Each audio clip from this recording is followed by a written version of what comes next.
မှာသဘောရခီးရတဲ့ရလုံးစဲပါပဲငါလည်းသူပဲငိုညီနေလိုက်ပြောမိနေလိုက်ဒီရှိ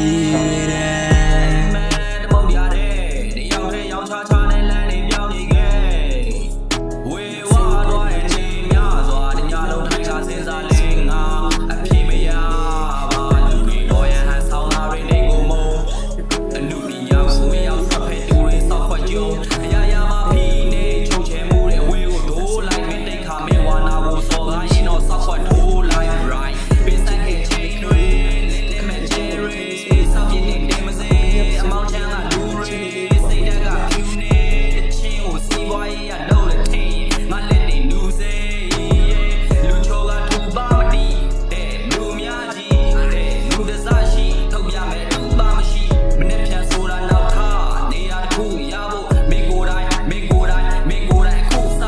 အိမ်မှာသဘောရခီးရတဲ့ရလုံးစဲပါပဲ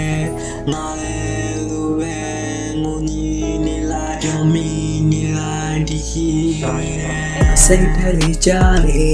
ငါဘလောက်ထိချိုးသားလဲဆိုတော့ငါကိုငါပဲတည်တယ်တစ်ဖက်ကဝမ်းစားတစ်ဖက်ကဝရနာနှစ်ဖက်လုံးကနှုတ်ဆွဲနေတော့ဘယ်ရောက်ကိုရွေးရမှာလဲငါဘယ်ရောက်ကိုရွေးရမှာလဲ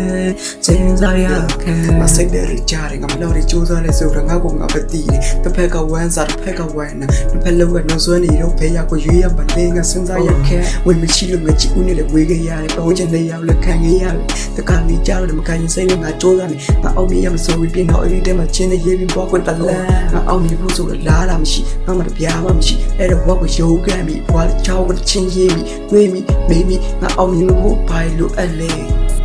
ငါစိတ်ထဲတွေကြားတယ်